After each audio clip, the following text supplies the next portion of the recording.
What's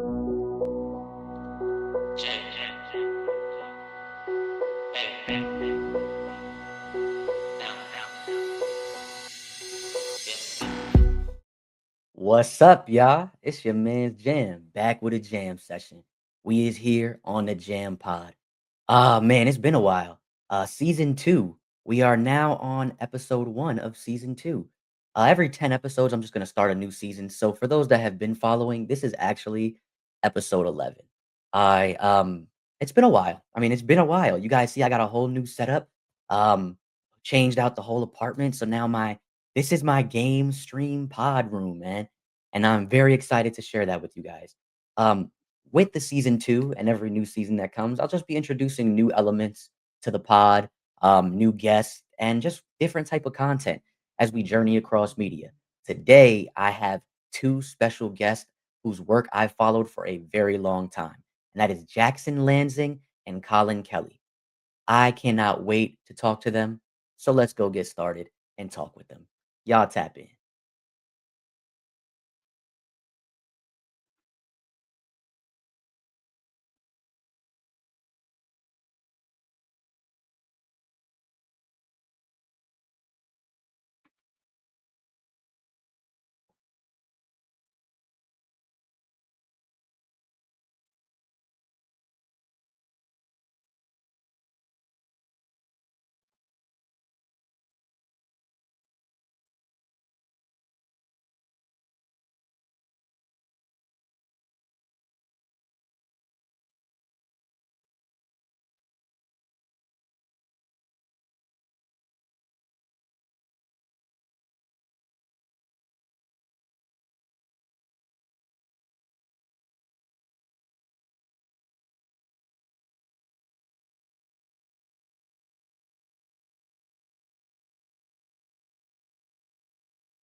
How you doing?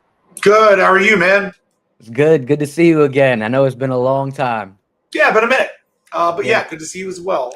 Hold on a second. Let me just get some stuff sorted out here. There we go. What's going on, dude? How are you? I'm good, man. I'm good. I just remodeled my whole spot to kind of have this whole podcast like Oh, set really? up. Nice.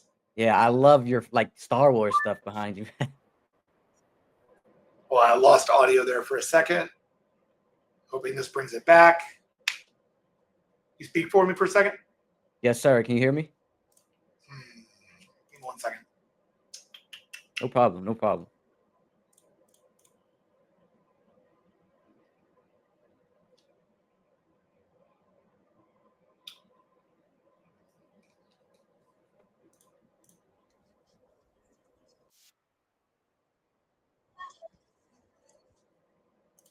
There we go.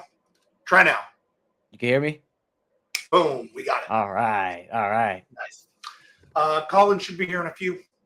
No problem. I'm on your time. Nice. I appreciate you guys even coming. No problem. I'm really glad we were able to make it happen. Thank you for scheduling it so far in advance. It really helps make sure that we have the ability to do it. You know what I mean? Yeah, 100%. Man, are you ready for Comic-Con next month? Are you going to New York Comic-Con this month? Or next month? yeah, I'm going. It's in the middle of like a giant swath of travel for me. Like I'm going to be traveling to I got to go from Montreal to Louisville to Florida to New York to London, and then I get to come back to LA. So it's going to be a crazy month. I'm admittedly not looking forward to it all that much, just because like I would really love to like stay home for more than a week at a time. But the last couple of months, work travel's just been taking me to a lot of places, which, on the one hand is great. I'm really excited. It's really lovely. Who am I to complain? I get to travel for writing. It's lovely. But on the flip side of it, I could use some time to just be at home with my wife and my cat and like just live in my own life for a minute. Yeah, I mean, you always need that you time, and I feel like that's really important. I hear people get that sometimes. I'm not. I've gotten a lot of that this week or this year. I feel like I've gotten a lot of that this year, but making my way, I'm doing all right. I just got back from a friend's wedding in Denver, which was lovely. Oh, so I got to at awesome. least spend a little bit of time doing something that wasn't work, and yeah, it's been good. Well, you kind of hit immediately. I love that it's so natural. That was actually something I always like to do is just with my guest on, ask how you're doing, because everything that I love, all of this what I call nerd fandom, right, is secondary to life at the end of the day. So I always just like to ask how people are doing and, make sure you're okay. So I hope, and That's I'll keep you lovely. in my Well, thoughts. yeah, no, I'm good. Overworked but good, like in the right way. Yeah, So yeah. it's okay. Yeah. Yeah, things have been wild. And then like Colin has a young son, so he's been very much in that like new dad mode for the past year. A lot going on there, and I know he's which is almost certainly why he is running late. Yeah. Hey, no problem. I get it. I have a niece. She's 11, and it's a big age now. Like to see her transition from this stuff of loving superheroes and comics, and now she's getting into fragrances and things like that. And I'm in panic mode already because it's my sister and my mom. So I'm like, I'm the guy basically having to help with all of this stuff, and so it's a very fun dynamic. Nice, that's cool. Hell yeah. Yeah. Is he is she like a big fan of all of that stuff and kind of like moving out? Like, how did she come into that? Did you introduce her? Like, what's the vibe? Yeah. I introduced her with the Miles Morales Spider-Man video game. I was playing this at my house, and she came over. She was maybe like 6 or 7 at the time, and she was just really invested. And then for that Christmas, she was watching like shows with me and stuff, and I just got her that from the game, the Avengers game that she used to watch me play, Kamala Khan, Miss Marvel. And Right. so that's her that's still to this day her favorite character. And She's the best. she's the best. I mean, I'm excited to talk to you guys a little bit about her today. Yeah, man. So that's kind of how she got into it. And I took her to see Superman because I just felt like that was needed. And she wound up saying, you know, she loved Superman as well. But I think she's just getting to that age where that's starting to transition a little bit for her. And I'm hoping to kind of hold on to it a little bit as much as I possibly can, you know? I think that's great. I mean, I think that's kind of the trick with a lot of this stuff is I think you have to always work to hold on to it a little bit, especially when like there's all this corporation and all this stuff that kind of comes into it. I think it's important to remember like why you love it, why you got psyched about it, and how you got psyched about it. And I remain I try to remain engaged with my fandom, but sometimes it requires stepping back from the professional side of the work and reminding myself why I just like to fall into these as stories, you know? Like you do it much and you start to like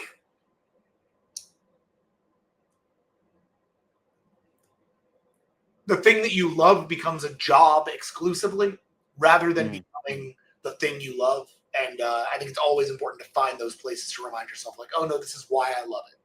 This is what brought me to it. This is regardless of what an editor thinks or what a company thinks or, you know, whatever, like just why I want to geek out with my buddy about a given idea or story or thought or execution or artist or whatever. Right.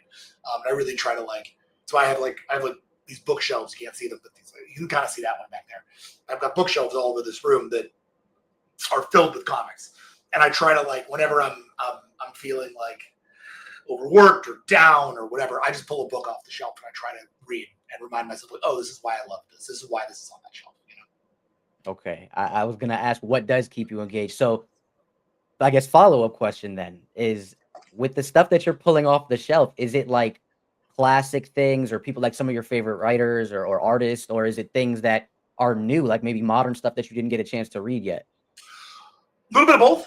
Okay. I have a lot of stuff on, so like you can see that pile there is all stuff that I've just gotten at conventions or other things like that I've been wanting to read. So like I just met Tana Ford at Dragon Con, so I got her book Space Cats with Nettie. I've been getting really into this guy Matt Emmons, who does like really gorgeous kind of like almost Mignola style like animal comics. Mostly, but kind of also does like fantasy oriented stuff.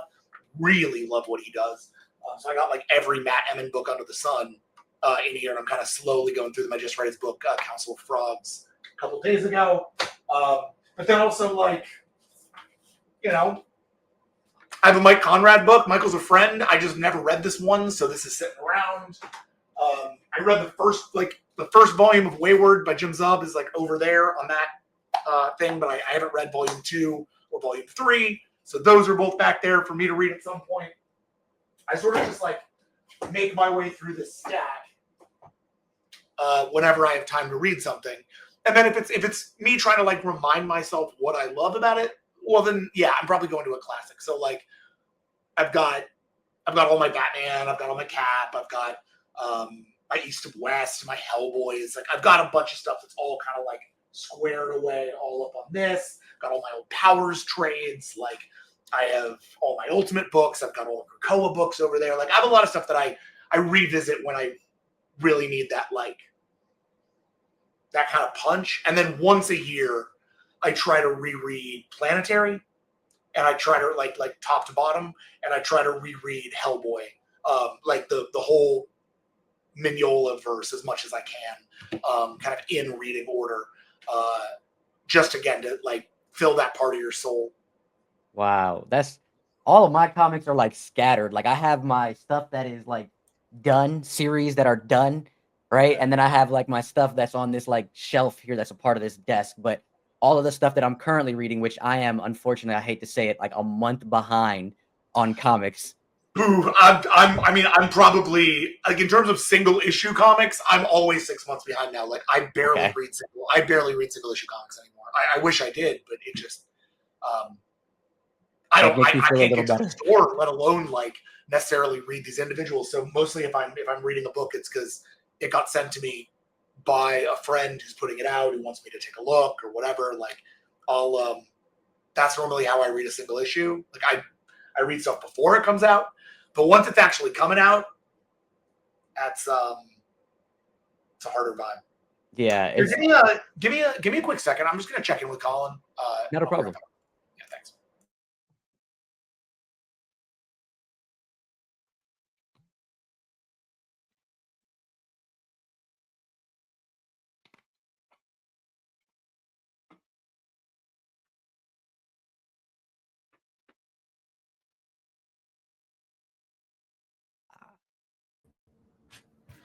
Hello there. Hello. There we go. We got him. Yeah, Apologies, everyone. no No, problem. you're good. You're good.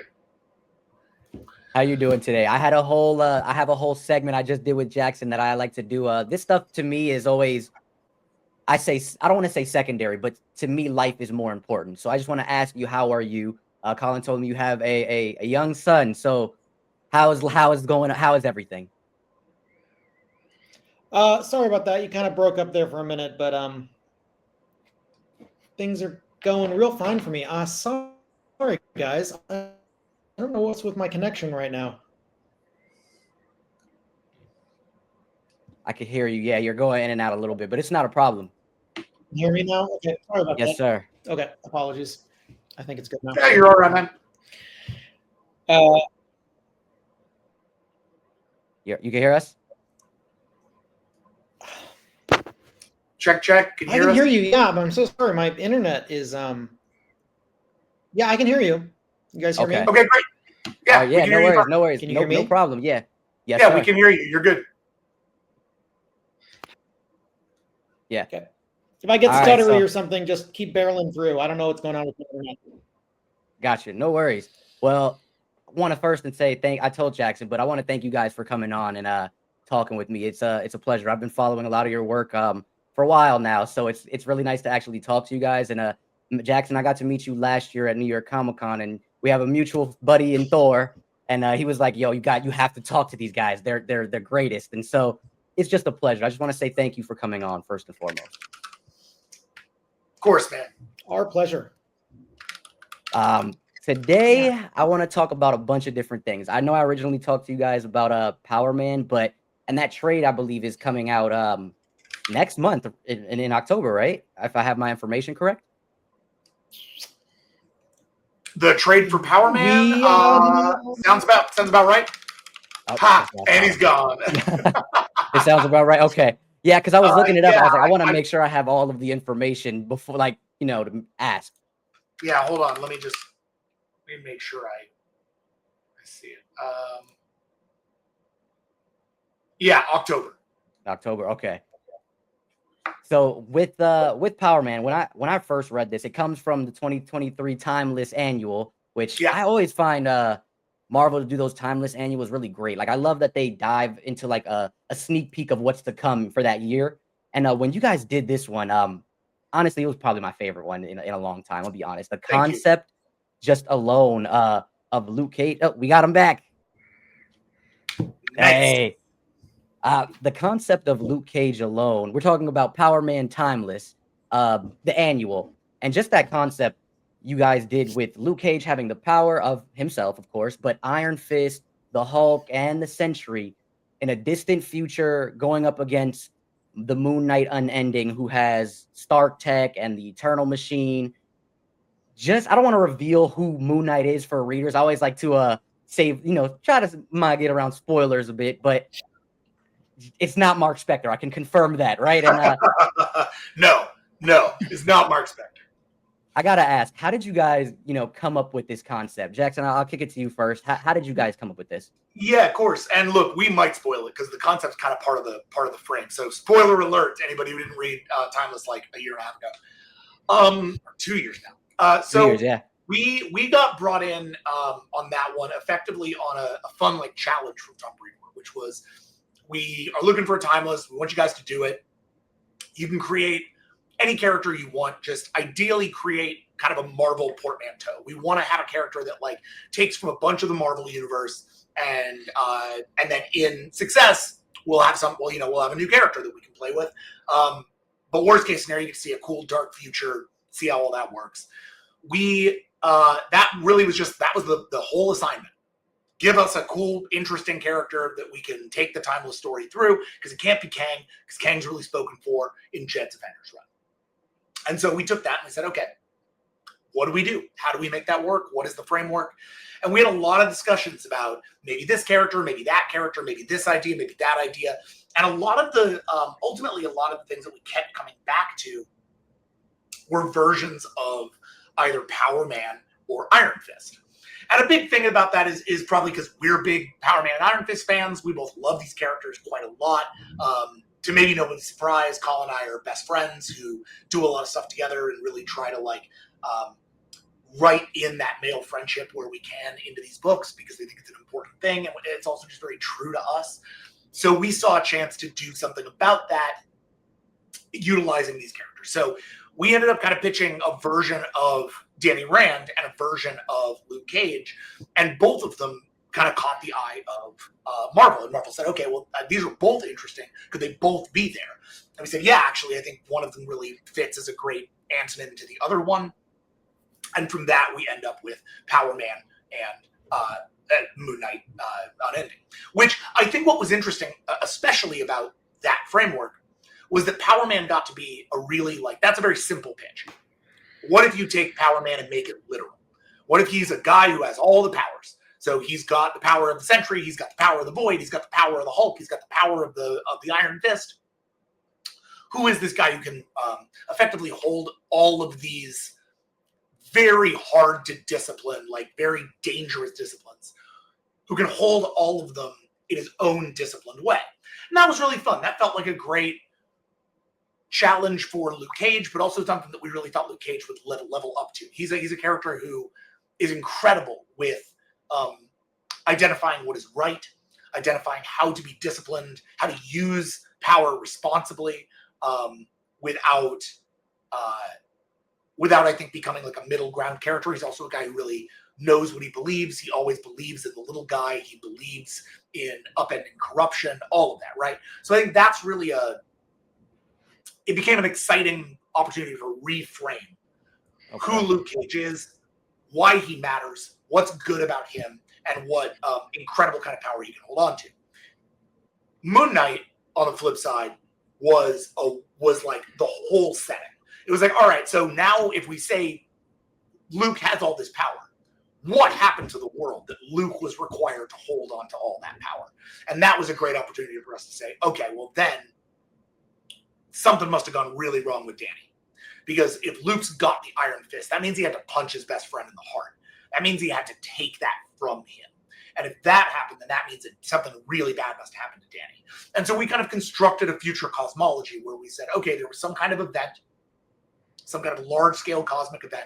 And we had some ideas for what that is, and maybe someday we'll tell that story at Marvel, right? But that in that event, a bunch of Avengers were killed, and Tony passed. And when Tony passed, his tech and his resources and his company suddenly became something that people could grab onto and scavenge and tear apart. And when Tony isn't there to become the moral barometer for his organization, somebody else with money is going to have to.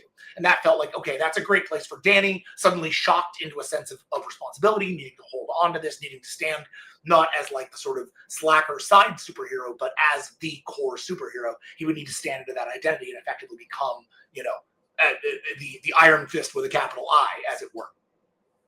So then we say, okay, if he got that, what kind of corruption comes from getting that kind of money and power? What kind of corruption comes from getting that kind of fear in your heart? How can that start to tear him apart? And that was where we saw a chance for Khonshu to say, okay, I'm going to take you. I'm going to use you. I'm going to make you my pawn, because I'm always using people who are unstable or unwelcome or unworthy of me. Moon Knight's whole thing is always that he's like kind of a victim of Khonshu in his own way. And we're like, what if he went after somebody who was way more powerful and way more together and way more capable than Mark? What would that look like? And so that idea of Iron Fist kind of getting colonized by Khonshu, of becoming becoming this thing, and then ultimately at the end of the day, being consumed by it, becoming the Moon Knight more than he ever was Danny. Now you have a setting that's been defined by Danny's destruction. You have a great foil for Power Man in his best friend, who has got all these powers but is not wielding them responsibly.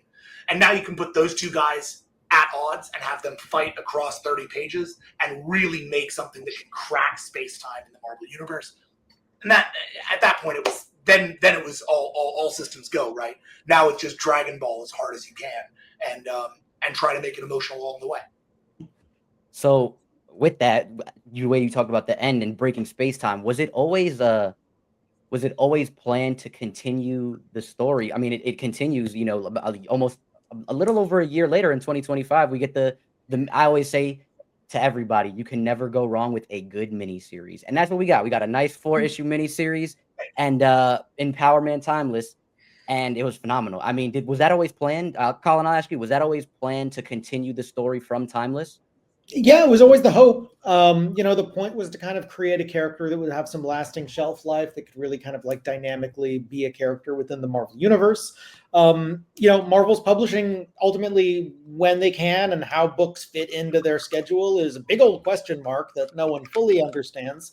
It would have been ideal to have it maybe not sit for that long of a beat. But it was really good to have Marvel's support on taking these characters and kind of continuing them on into a larger adventure, which honestly had always been our plan. Absolutely. We saw it really as, the first chapter in a story, if you will. But at the end of the day, with us, you always want to deliver a banger of an issue. Don't plan on ever getting more, right? So we really tried to put everything we could into the Timeless issue in case we didn't get another chance to return to the character. But of course, we had more in the tank for that. And hey, we got more in the tank still if and when we perhaps get to return to the character. I heard Jackson mention that as well, and that's really exciting, to be honest, just to go back into there. After those 4 issues, I was just like, I need more. But we'll see. I think the trick with Power Man Timeless ultimately was that there was such a remove from Timeless that I think it was hard for a lot of people to jump onto it without that initial onboard. So comfortably, it's not like a high selling book. It was a great book. I'm really proud of that book. But I think probably of all the things we did at Marvel, it probably sold the least. I would love to come back to that character. But I think it would really require it would require a bit of a miracle for that to happen. I don't want to be teasing like, oh, we're going to come back and do more. Yeah. I don't think, because even just comfortably, it wasn't supposed to be a 4-issue miniseries. It was supposed to be a 5-issue miniseries. It got turned into a 4-issue miniseries after we'd written issue 4 because sales were so low that Marvel just cut and ran. Ultimately, that's just a thing that happens, in this industry. Like, you're beholden to your sales numbers, and if you aren't selling those comics, Marvel has no obligation to put them out. So we had a real joy of a time doing that book. I love it. I'm deeply proud of it. But if you ever wonder why issue 4 feels like it's moving at 1,000,000 miles an hour, okay, that's because issue 4 was supposed to be just the Sentry Void fight, and issue 5 was going to handle all the Body Celestial stuff. And instead, we ended up having to fit all of that in 20 pages, right? Or leave the readership without an ending, which we are never going to do, right? Like, we feel very strongly that you should never leave a thing broken or open-ended or half-finished if you can avoid it. Because I know how that affects me as a reader, and I'm never happy to be sitting there and being like, man, I'm never going to get my ending. So this really felt like an important point to let's put a capstone on it, even if we need to go 1,000,000 miles an hour to get there. You know what I mean? Yeah, I mean, you're speaking to my soul. I say that to my friends all the time. I'm like, it's one of the reasons why manga for me is such a big thing. I watch a lot of anime, read a lot of manga, because it's always a beginning and an end. And in comics, you kind of go on forever almost, like there's always reboots, retcons. So it's always nice to hear that from a writer, like, hey, we need a conclusion. But you mentioned something with... At the same time, One Piece is like, bet, hold my beer. That's one of the. I haven't even started. I'm like, I can wait. I've waited this long. I can wait. There's an ending, yeah. Yeah, right. You mentioned Jackson with Luke, in the Void fight. I'm really curious, like, how was that challenging to balance those two tones with the character like Luke, who's not really usually having to deal with a Void type, character? How was that with you guys having to deal with that? I really enjoyed it primarily because I think it was a way to get inside. So Luke is a character who is pretty internal and doesn't demonstrate or vocalize his feelings all that much. And if anybody who reads our work kind of knows that at the end of the day, Colin and I's, especially in Marvel, our oeuvre was kind of your faves go to therapy, right? Like we really like taking these characters to places where they had to like recognize some fundamental flaw in the way that they were doing things and correct for that. And so that's like in Captain America, obviously we did that with Steve, but also over a longer period of time in Thunderbolts, we did that with Bucky. Guardians of the Galaxy, we did that with all of them. That was just like good luck ever telling another story with those characters. I think it's amazing they're launching this new Guardians book that is primarily not Guardians characters, right? Because at the end of Guardians of the Galaxy, we kind of ended the Guardians of the Galaxy. Like that was what that book was designed to do. And again, you don't get to do endings in superhero comics much. So getting a chance to do that and really invest in that to us made a lot of sense. I don't think a story makes sense without its ending. I'm a big believer in endings. So with this, it gave us a chance to say, okay, not only does the audience not necessarily know this version of Luke as well as they might know a modern version of Luke, because this is an older Luke who's been through a lot. But also this is a chance for Luke to just get called directly on his shit by something that knows him better than anybody else, right? By somebody who can get inside his head and be like, you have insecurities as a father. You have insecurities as a husband. You have insecurities as a friend. You have insecurities as a man. You have insecurities as a hero. Here are all your insecurities. I'm going to push them on you, push them on you, push them on you. And you aren't going to have anything but your own, yourself. Not even your power will save you from this because the Sentry cannot defeat the Void. The only thing that can defeat the Void is Luke. Not his power, not his ability, not his, not even like the man he is, but who he's willing to become, how much he's willing to look at himself and accept his own pain, accept his own flaws, accept his own problems, and try to move forward from that, right? The Void becomes his masculinity. The Void becomes his insecurity. The Void becomes all of these things that Luke has to reckon with in those moments. So I think to us, it was sort of key. It's why the Void is the narrator of the whole book. It's why from the very beginning, you're hearing the story from the perspective of the Void. The Void is telling the story not to you, but to Luke, in Luke's head, right? He is Luke's internal narration, always taking his victories and turning them into losses, always turning his wins and turning them into failures. And that's a thing that I as somebody who struggles with anxiety and somebody who has been at the top of the mountain and been at the bottom of the mountain, is something that feels very personal to me. I know it's very personal to Colin, and it felt like a great way for us to write this very cosmic character, like obviously increasingly cosmic character, because every step he takes is closer to cosmic awareness. As we're doing that, to write that in a way that felt very honest and true, where we could write something of ourselves into that book. Because that's the real truth of this stuff to me, is if you can't put yourself into the book, you shouldn't be doing it. Oh, that was beautiful. Beautifully said. I mean, I think about like what you guys were just saying in full, transparency about the sales of the book with the trade coming next month. I'm really hoping that we could get some push for that, because I would love to see you guys explore these characters. I mean, you got Aeon the Knife in the first issue. You guys talking a little bit about him, Colin? Like, what was he's kind of like, besides the Void, he's, I guess, maybe the secondary antagonist of this story, right? Like, give me a little bit of backstory to how this character came to be. That's a really great question. So he started kind of gestating in our brains a little while back when we started looking at kind of untouched corners of the Marvel universe to see like, well, maybe where will we play? And we have a kind of a deep love for the Inhumans.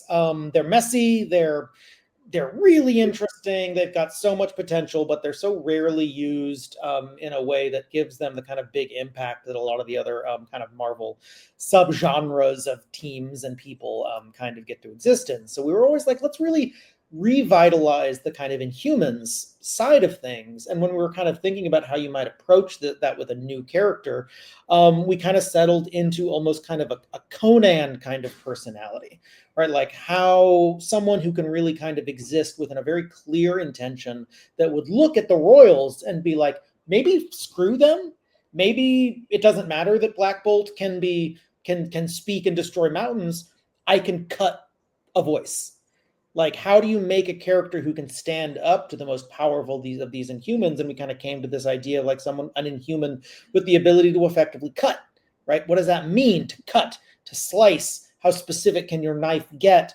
And, this was like, oh yeah, we'll do a 12-issue maxi series of this guy and he'll well, the best laid plans sometimes get exploded. It turns out if you want to find a corner of the Marvel universe that maybe sells even worse than some of the others, it's the Inhumans. So maybe don't go touching the Inhumans if you want a slam dunk big sales book. Who would have fucking figured? So we had this bitchin' character kind of sitting there, and then we knew that we really needed a great villain to stand up against Power Man, who literally has all these incredible powers, right? It's very hard to find a villain for Goku once he can hit Super Saiyan 4, or like this dude just punched God in the face. Like, who do you throw down with him? So we found Aeon in this character that like you can't really power scale him up because already his power has scaled to maximum, which was a really cool challenge for us. Then obviously making him less of a Conan and taking his journey to the logical end of that kind of journey where he's become so emotionally isolated, so kind of battered and brutalized by what his life has become. As we see at the end of the story, like his body is covered in scars. He's missing parts of himself. That armor isn't just bitchin', it's actually holding him together. That kind of tragedy in him, that's been there since the beginning. And so we really just found this character, he could exist really well within this frame. We were like, let's fucking bring new stuff, right? We're always trying to do new stuff and add new stuff to the universe. And Aeon just felt like he was going to fit really well. And hey, if we get to go back and tell a bitchin' origin story for the Inhumans, or who knows where he might end up next, right? We still got those stories in our back pocket. But he was too perfect, I think, a villain for this air quotes, for this story for us to leave on the table. Yeah, I think it's interesting. We never pitched our Inhumans book to Marvel. We built an Inhumans book, but we never pitched it because ultimately we looked at it and we said, "This is awesome. We love this," but it's so far afield from what an Inhumans fan would want, from what a superhero fan would want. Like it was like an Elden Ring book. It was like a dark fantasy like fight book that took all your Inhumans faves and turned them into monstrous villains. And I think at a certain point we looked at it and said, this just isn't really, I don't know that this is really what anybody wants out of this. So we were so overbooked, especially then at Marvel. We were doing almost 6 books at a time. It just didn't feel like something we had time to frame. Yeah. But I think what really made Aeon such an interesting addition here, and why we felt like he belonged here, not just because of the power scaling, though I agree, obviously, he makes a great case for how do you put something up against Power Man. But it was that we needed a character who, like Danny in the Timeless one-shot, reflected what Luke was actually going through. And here was Luke coming from a future that has no room left for him, a future that he has barely survived and that he has helped barely survive. Coming back to a world that he doesn't feel like has a space for him, a home that he doesn't recognize, where his own daughter and his own wife would never know him because they have a Luke Cage and he's mayor of New York. They've got their own Luke Cage. Why do they need Power Man, right? They have the Avengers here. They don't need Power Man. They have a Hulk. They have a Sentry. They're good. Well, they don't have a Sentry, but I guess they kind of have a sentry. So the first thing that Power Man does is he yeets out into the rest of the solar system. He's just like, I'm gone, and whoosh out towards Jupiter. And I felt like what we wanted to do was have a character who said, I don't care what's on Earth, it's mine. I don't care what's there. I'm not thinking about what other people need. I'm only thinking about myself. And so in Aeon, a character who was born on Earth and then weaponized throughout the galaxy and is now coming back to Earth, having committed all these atrocities and saying, I don't care, I want my home back. That really felt like, well, then there's your balance. There's a man who's saying, I wish I could go home, but I can't because it's the wrong thing to do. Versus a man who's saying, I'm going to go home and I don't care if it's the wrong thing to do. And there we had like, it was a mirror. And when you see a dark mirror like that, you've got something working. And so that was really why we leaned on those two characters. And then ultimately why we built the sort of celestial framework around them so that they could both discover a hidden truth behind their home that would make them both rethink what it meant to go home. And so that's sort of where all of those clockwork mechanisms fit into place. Yeah, I mean, that's beautiful. I love that mirroring. That's always a great thing when you have two characters that, the protagonist and the antagonist mirroring each other. I think that's like beautifully, it's poetic. It's always poetic. And then the way you guys ended it. We always try to. The way you guys ended it, I'm just like, and you, Colin, you said something about having like how when you see that the armor is essentially holding him together. When I was reading that, it felt very much like General Grievous, right? Or like Darth Vader even. Like I just felt like he was holding his pieces together with this suit because he's been through so much. So, it was just really beautiful to see all of that come together. Jackson, you mentioned this prior about, when we were talking about the Void and Sentry. So I want to segue because I'm super excited to talk to you guys about this. I mean, now that I have you here, Thunderbolts, man. Thunderbolts. We just got the movie a little earlier this year. Just came on Disney Plus, I think a little bit like last month sometime. Yeah, just a minute ago. Yeah. You're right. I mean, you guys worked on these characters. How do you guys feel? I just got to ask, as writers of these characters, or you got to play in that sandbox. What you guys think about the movie? Spoilers are okay. I mean, if it's on Disney Plus, right? Like, dude, I love the movie. Yeah, I love it. I say it's the most hive mind coded thing Marvel Studios has made. It's your fans go to therapy, dude. Like they don't fight the villain at the end. They group hug and fucking recognize the struggle within each other and create a kind of emotional solidarity that wins the day. Like, that's awesome. That's exactly the kind of story we write. It's the kind of story that's actually really hard to do in superhero projects. It's the only Marvel movie that doesn't have a boss fight like that. And I really appreciated that about it. So, I mean, I think, like, especially coming off of all these years writing Bucky and using Thunderbolts to really tell the end of our Bucky Barnes story after Cap, I didn't really know what to expect going into Thunderbolts. Like, that can be a lot of different ways of being. And the whole time I was sitting there being like, oh, these guys, they resonate on what we do. I feel like we get on. I think we know what we're doing here. And it was funny. I had the chance to do a panel with Paul Cornell. I'm sorry, with Paul Cornell's friend. I'm sorry? Jenkins. Yes, with Paul Jenkins. So I had a chance to do a panel with Paul Jenkins at DragonCon recently, who obviously created the Sentry and worked specifically on the movie. And Paul's a huge influence on us, in large part because he thinks about the emotional life of his characters and really focuses on that. The fights, all that stuff, that's not as important to him at all as the emotional life and the emotional growth of his characters. And I think it's really lovely that you can see a movie that clearly is such a fan of Paul's resonating in that framework. So that was awesome. Not to mention the fact that we're in the opening credit sequence. The Marvel logo is filled with shots from our book, which was wild. Like, that was just a weird fucking event. And in the post-credit scene, when we see Bucky's new kick-ass look, that's our look, baby. Yeah, like he pulls the Revolution costume, which I guess he's wearing in at least some of Doomsday. So that's crazy, man. We didn't know that was coming. That was really beautiful. I seen your, I had to ask because I actually seen your, I think it was on Twitter or X, excuse me, but I seen your post and you was like, happy birthday to me. I was like, that's the stuff I love to see. Like, you guys get to actually, it's just so surreal, Yeah, it was very surreal. It was really cool. And it literally was on my birthday. And my mom was in the movie theater with me. She'd like flown to Montreal to like hang out with me for the weekend. And so we saw it together and that popped up. And I'm like, "What? It's mine!" Like, that was crazy, dude. That was awesome. I can just imagine how proud too she was. Like, that's freaking awesome, man. I have to ask, like, you got to really see it, at least to me in this movie, it felt like we watched Bucky go in the MCU Bucky. We watched him go from the Winter Soldier to the Revolution, right? Like, it actually felt like in this transition in this movie, we got to see him fight what essentially was going wrong with America, and he had to take ownership of it. And I felt like that was the moment when I was like, man, because I got to be honest, comically, I'm a big Bucky Barnes fan.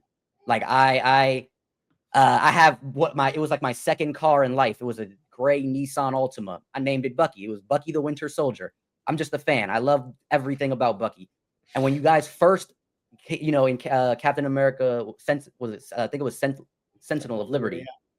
When we get the Revolution, Bucky the Revolution, it hit me. I'm like, I don't know how to feel about this.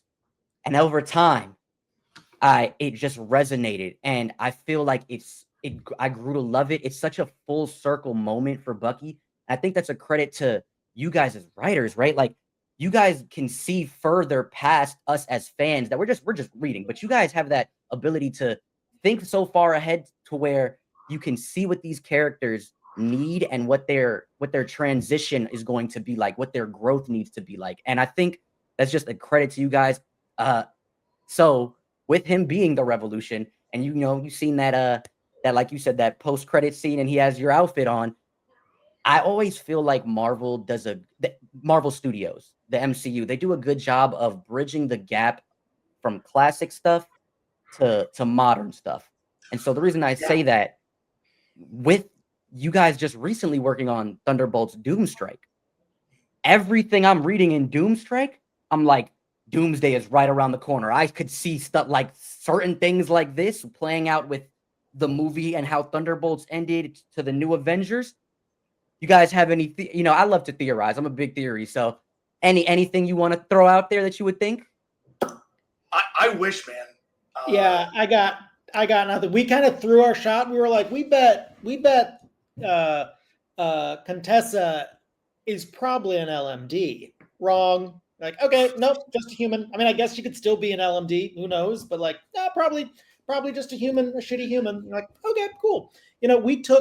I think it's funny because like we're fans first and foremost, right? And it's like fans feel you fall in love with these characters and then you kind of want what's best for them. And I think when you start getting on this side of the table, you stop being able to ask like, not necessarily what's best for them, but like, what do they need?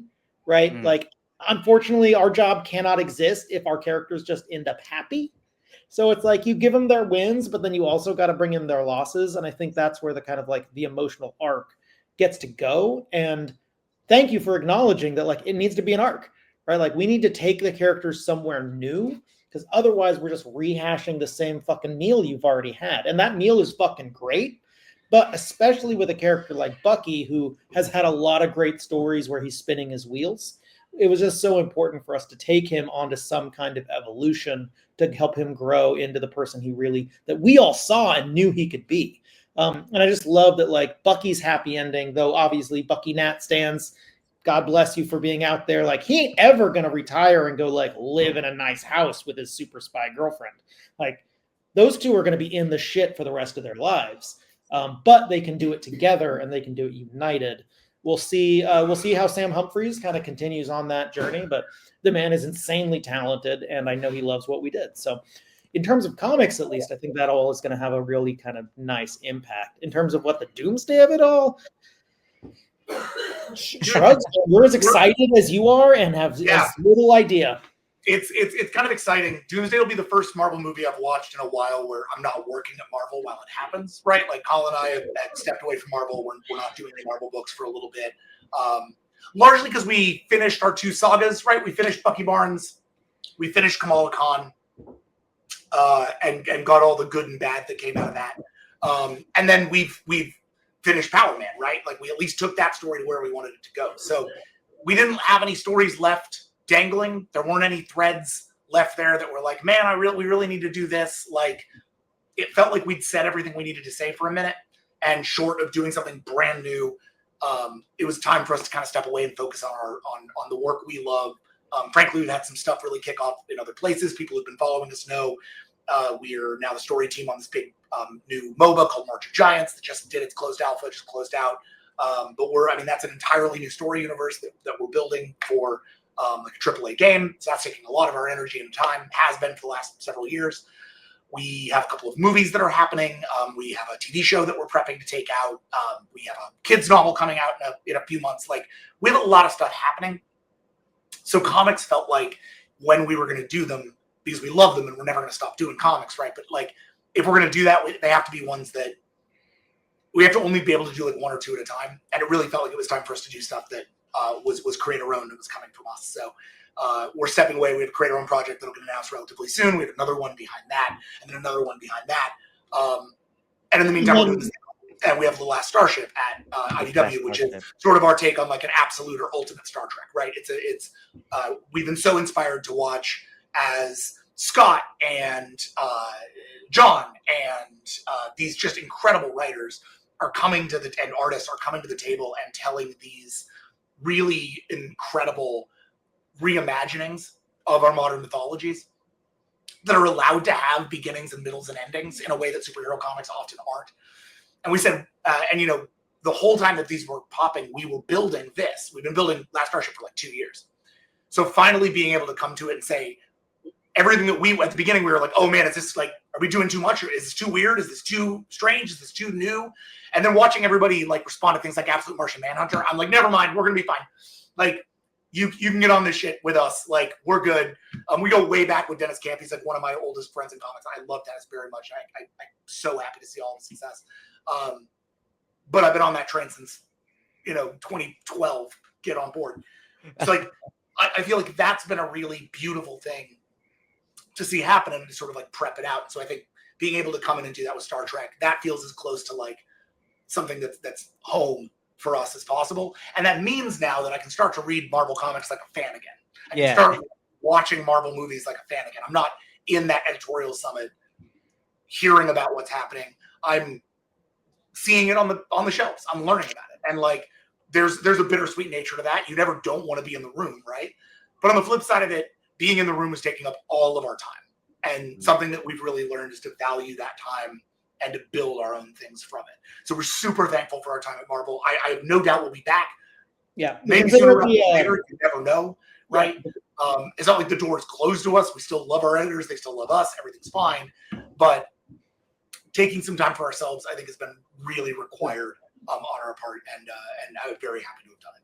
We're considering it the end of our first Marvel era. Yeah. You don't have a first unless you have a second, and you don't have a second unless you got a 27th. Yeah. So, they can't stop us. Nobody can stop you guys, to be honest with you. Stop us, baby. We're trying. I got Colin. I gotta ask. Can stop Jackson just brought it up. I have to ask, man. Yeah. I don't know anything about Star Trek. Don't shoot me. Don't shoot the messenger. But no. As fans of you guys, and I don't know anything, can I grab this book and know and dot? Okay, all right. We're not even just saying that because we want to boost sales. Like, that is specifically you are the specific target audience, right? Okay. If you read comics and you like Star Trek, if you're reading Star Trek comics, you're gonna pick this up. You're gonna pick it up and you're gonna fucking love it.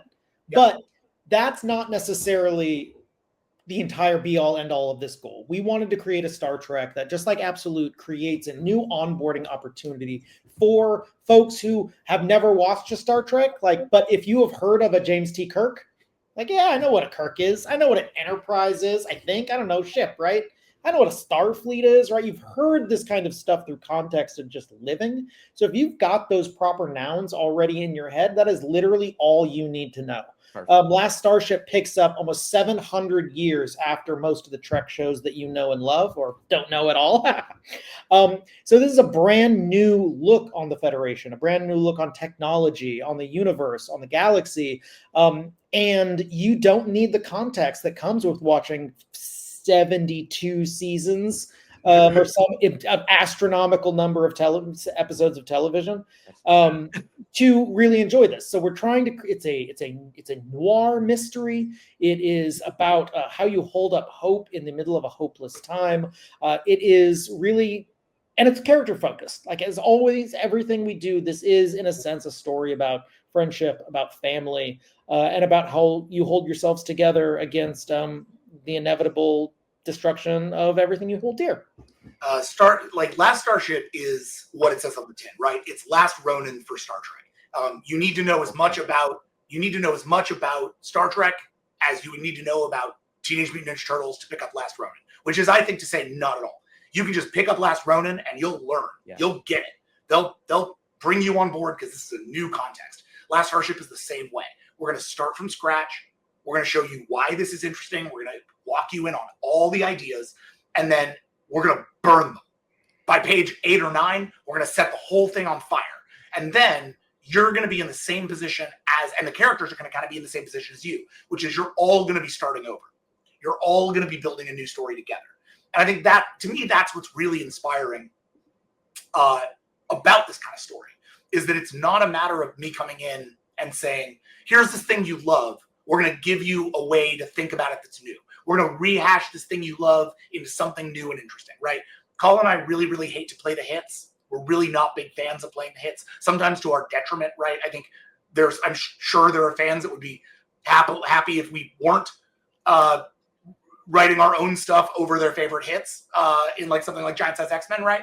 But on the flip side of that, we can't do anything else. To be honest to ourselves, we have to do new stories. We have to build this stuff out. To do anything else would be not just dull for the reader, it would be betrayal of our own artistic integrity and our own intentions. So, we got to do something new. Last Starship is us coming in and saying, let's do something fully brand new with Star Trek and try to show you, a person who's never heard of Star Trek or doesn't give a shit about Star Trek, why you should love this. The part of this book is a genuinely an ordered introduction to the stuff that we love about this, without all the burden of continuity and context and character that has been what we've done in Star Trek for the past few years, right? Like the Eisner-nominated Star Trek series that we just wrapped up. That thing I would not hand to a new reader. Like, maybe a new reader could get into it. In fact, we've met many people who are like, you got me into Star Trek with this book, which is awesome. But I would not have made that presumption, right? I would never have said, oh, this book is really for the new ones. Last Starship is for new people. That's why Star Trek is barely in the title. Like, technically, it's called Star Trek: The Last Starship, but Star Trek's a hidden. Very tiny. Yeah, I noticed that. Because this is not, the point here is not to say, hey, this is Star Trek. The point here is to say, this is Last Starship. Come on board and learn why you might be interested in Star Trek through the framework of this book. There's one returning character, and it's James T. Kirk, a character that everybody knows something about. Even you know that James T. Kirk exists, right? Yeah. So that's easy for us. But that James Kirk, it's not the James Kirk that Trek fans know. They don't know who this guy is. He has a new take on this character in a totally new context, 700 years after his death. Who is this guy? Why does he exist? What is his framework? You're going to be on the same page as a Star Trek fan, right? You're all going to be on the same page on this. And that, to me, is the lovely thing about Last Starship. It's what makes it so fun to write. Is every time we approach it, we say, how are we writing this for somebody who doesn't care about this, right? If I just say the word like Klingons, that's not enough. I need to show you why the Klingons are awesome. I can't just say, oh no, Vulcan's under threat. I need to make you care about Vulcan. I need to get you there before I can get you to, like buy into any of it. And that's a really different framework than a lot of superhero comics that we've done over the past few years and a lot of Star Trek comics we've done over the past few years. And I think ultimately it's probably resulted in the best work we've done in a while. I'm really, really proud of Last Starship. I think it is genuinely up there with the best work we've ever done. And I can't wait for people to see it. I can't believe it's out in a week. I was going to say next week. Like I'm going to buy it. I need this. Thank you. I appreciate it. Yeah, that's I'm very big on sci-fi. So That my Oh, you always love my it. fear was always like Star Trek. Like to Colin, to your point, it's so lengthy. I think the only thing I've ever seen was the J.J. Abrams movie. Dude, that's And great. You've This is seen big more than you yes. need to. okay, because I mean I like that movie. I only it's 2 of them I think, right? That he did. There are 3, Okay, but I only seen the one. Abrams produced all 3, but he only directed the first 2. Honestly, that first one, Star Trek '09, that's the one I tell people, like, if you're trying to onboard somebody on a Star Trek, have them watch that. It's Okay. a great starting point, and then the rest of it you can go into at your own point.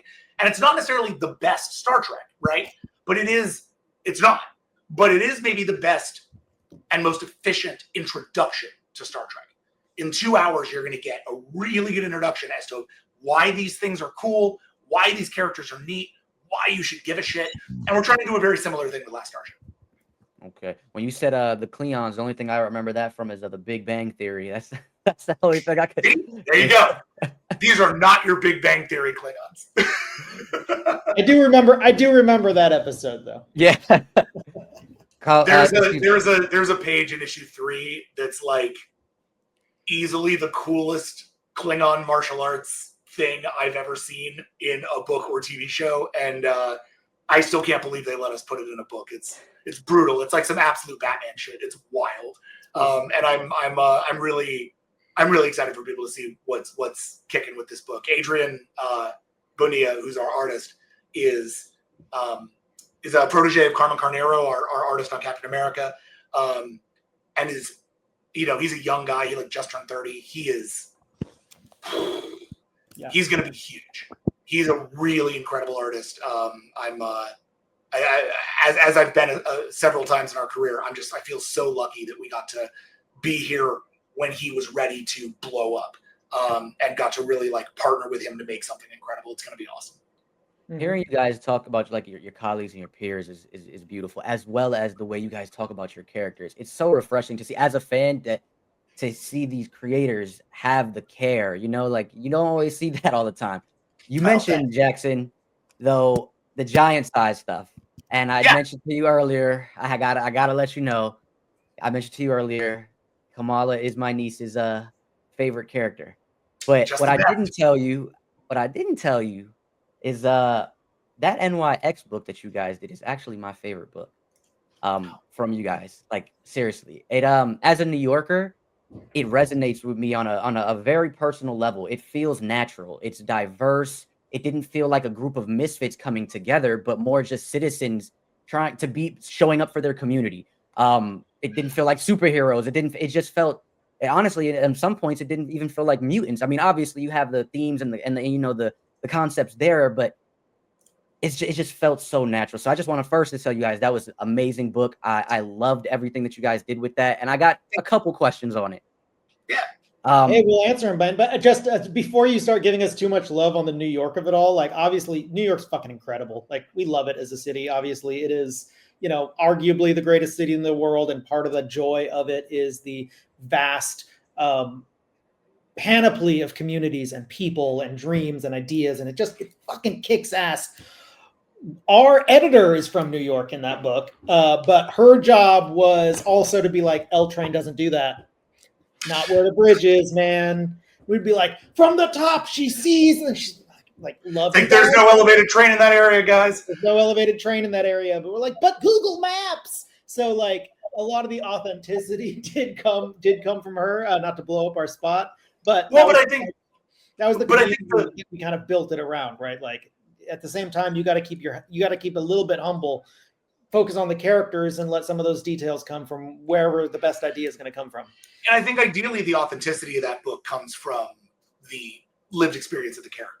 I hope that the club in issue 1 feels authentic. I hope that classroom feels authentic. I hope that community center feels authentic. I hope that the funeral at the gas station in issue 3 feels authentic, right?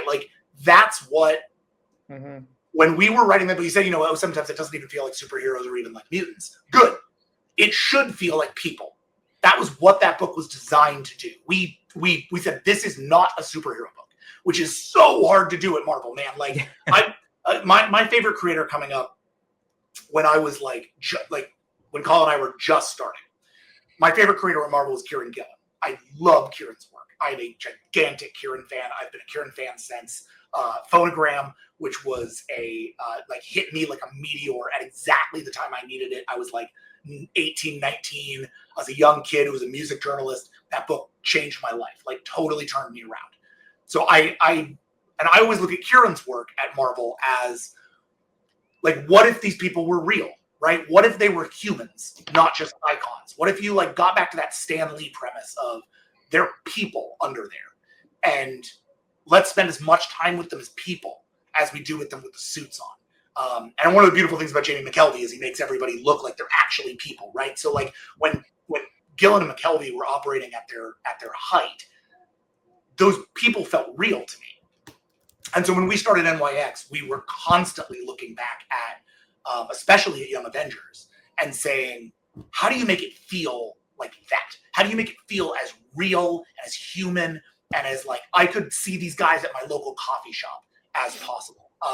We put our favorite restaurants in that book. We put our favorite cafes in that book. We put our favorite places in New York. Like, we're not absent New York. We just don't live there.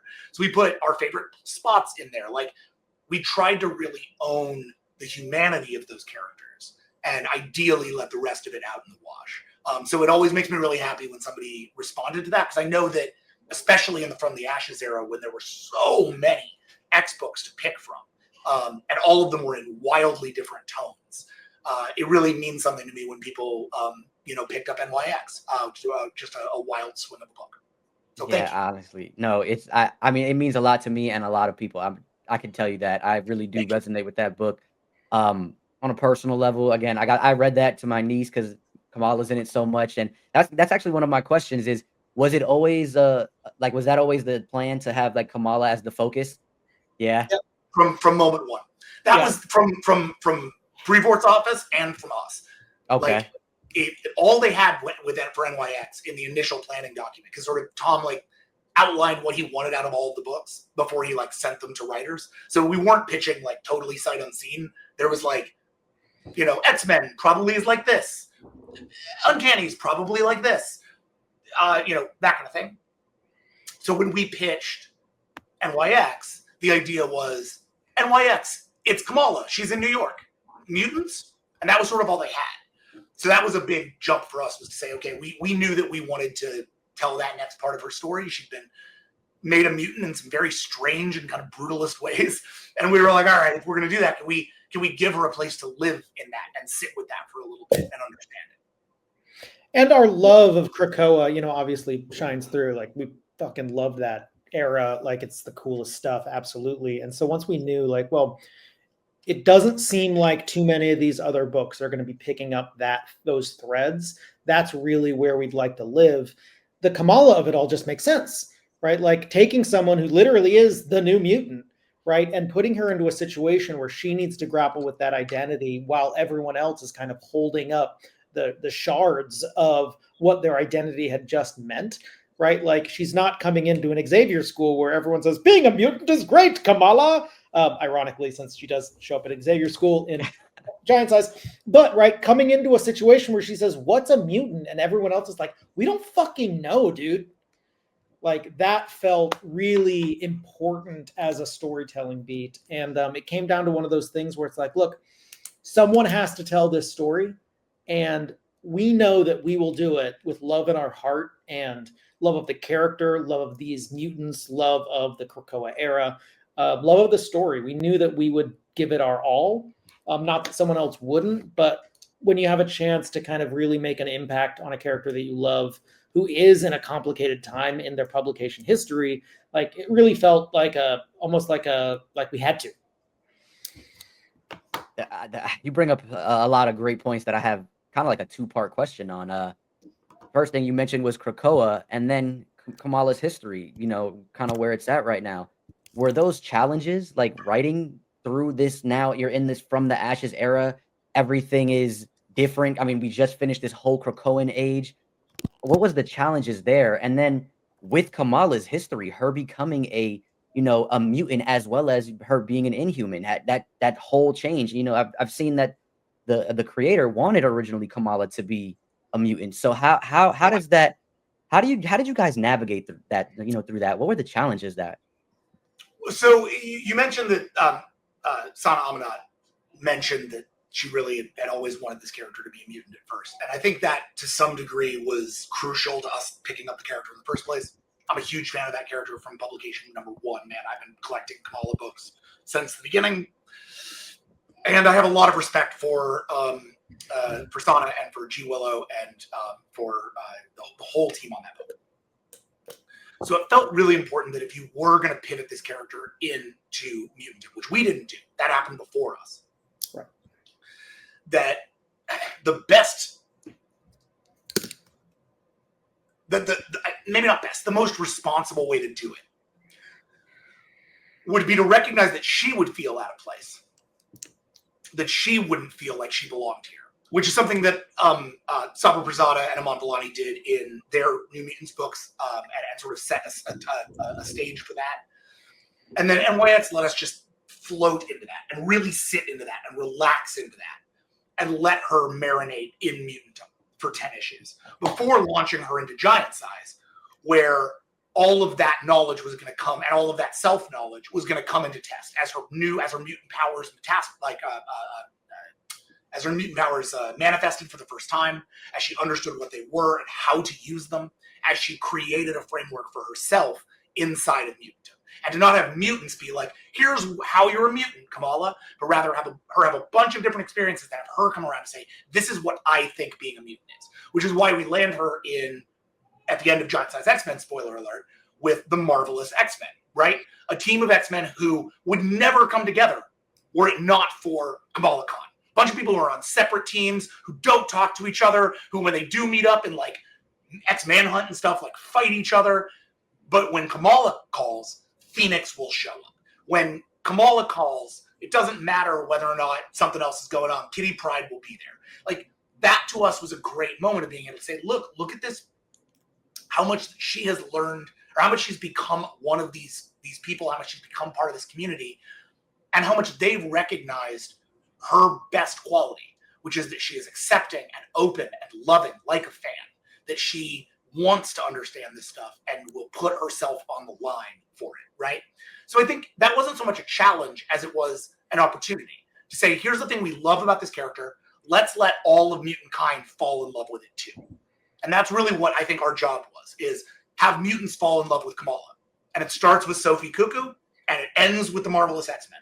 But it's a arc of mutant kind realizing, oh, we really lucked out when we got this girl, because she rips and she's going to be the future for us. And I know a lot of fans hate the fact that she's a mutant. I understand that. I recognize that. I see you. I feel you. I think what has been beautiful about getting there is seeing that the X-Men don't hate it. The X-Men are psyched about it. And that makes me happy. It was a beautiful thing to be able to tell that story. As for Krakoa, I think the only challenge there is not just doing Krakoa stories. I love Krakoa, man. So coming to do Krakoa in NYX was simply a matter of making sure, kind of like with Last Starship we were talking about, making sure that you're not telling a story just so that you can nerd out about Krakoa, right? If you're going to tell a story, use Krakoa to talk about why now is more interesting. And I always go back to issue 3. There are no funerals on Krakoa. And yet here in New York, mutants are dying again. So what is it like to have to reckon with death? What is it like to have to reckon with identity? What is it like to be a visible mutant in a human society? Krakoa made those stories you could tell. You couldn't tell issue 3 of NYX before Krakoa. It gave us the opportunity to do it. So I think we really owe Krakoa for NYX. I would consider, and look, maybe this is self-aggrandizing. I would hope that eventually fans sort of see it this way too. I think NYX is the last Krakoan book. It's the last book of the first Krakoan age because it's your denouement. It's a 10-issue denouement for the thing you just went through. And when all the other books were interested in looking forward and doing new stuff and doing new stuff and doing new stuff, which is their prerogative. That's what they should be doing. They're called X-Men. NYX got to be a 10-issue mourning period, a funeral for Krakoa, a putting down of that torch. And to be able to do that over the course of almost a full year, man, what a joy. Crazy. The whole year, I'm loving every listen. You had broke my heart with one thing though. One thing. My buddy on I think he wrote one of you guys on Twitter because we were having a debate and I told him, I'm from New York. It's gonna be pronounced Knicks. And he's like, I promise you it's pronounced NYX. I said it's and then when you guys confirmed it, I was like, no, it's a missed opportunity. It broke my soul. But I was like, you know what? I know it's now NYX and I'm comfortable and happy with the way that whole story turned out. It was again my favorite thing, and I can't wait to dive into Star Trek. Excuse me, the last Starship because we're not going to put a Star Trek on it. Thank you. Colin, I know you got to go. What I will say is, every issue is called NYX except for issue 6. Issue 6, the book's called NYX because that's the Kaiden Nixon issue. You know what I mean? She's back. Yeah, that's where it is. So many people, especially with the original NYX, were like, "Oh, it's Kaiden Nixon, so it must be called NYX." And it's like that is a great headcanon that is totally wrong. It's 100% a headcanon. Yeah. Colin, I know you got to get out of here. I just want to thank you once again for joining me today. But I have one question. I already asked Jackson. I do have one question for you before you head out. Are you going to be at New York Comic-Con? And if so, are you excited about it? Look, I am.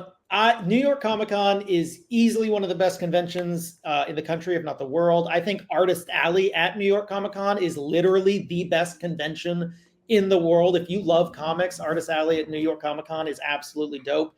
I will not be there this year. Jack might have a cardboard cutout of me. New York Comic-Con falls on the weekend before not only my birthday, but my son's birthday, and he is 1 year old this year. So I really can't, as much as I would love to miss my child's first birthday in order to go to New York for 4 days and be surrounded by that excitement. I got to stick around this time. New York, you will see me again, I guarantee you, but it ain't this year. I'll just have to be enough for both of us.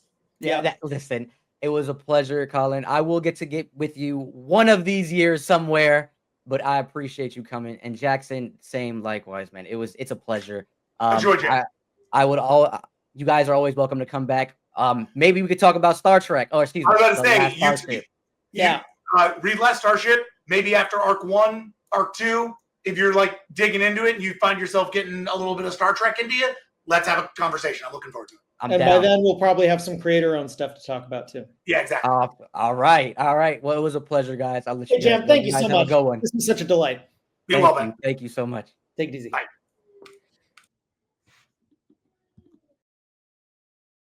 And that was it, you all.